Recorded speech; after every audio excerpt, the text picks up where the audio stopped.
যদি আপনি আমি চাই, এটা একটা হাদিস, যদি আপনি আমি চাই, পছন্দ করি যে আল্লাহ পাক আমাকে বেহিসাব রিজিক দান করুক, চাই না আমরা? রিজিক মানে সম্মান, জ্ঞান, খাবার, কাপড়, বাসস্থান, রিজিক, সবকিছু রিজিক। আমাদের সবকিছু রিজিক, জ্ঞানও আমাদের রিজিক, রিজিক না? সুস্থতা রিজিক না? খাবার, কাপড় চোপড়, বাসস্থান, সন্তান সন্ততি, স্ত্রী সন্তান, এগুলো কি রিজিক না? যদি আপনি চান রিজিক প্রশস্ত হোক, তাহলে একটা কাজ করবেন, একটা কাজ, সেই কাজটা হচ্ছে আত্মীয়তার সম্পর্ক বজায় রাখবেন। কি করবেন?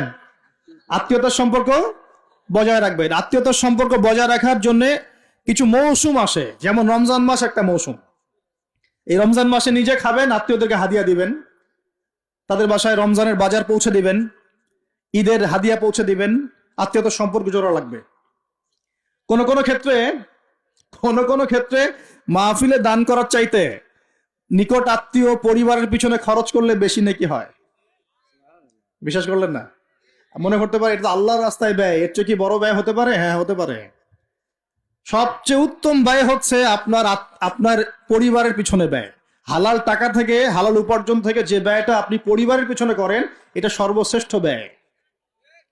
আর আত্মীয়দেরকে দান খয়রাত করলে বা তাদেরকে হাদিয়া দিলে দুইটা বেনিফিট। একটা হলো দানের তো নেকি পাবেনই আপনি, আবার আত্মীয়তার সম্পর্ক রক্ষার নেকি পাবেন।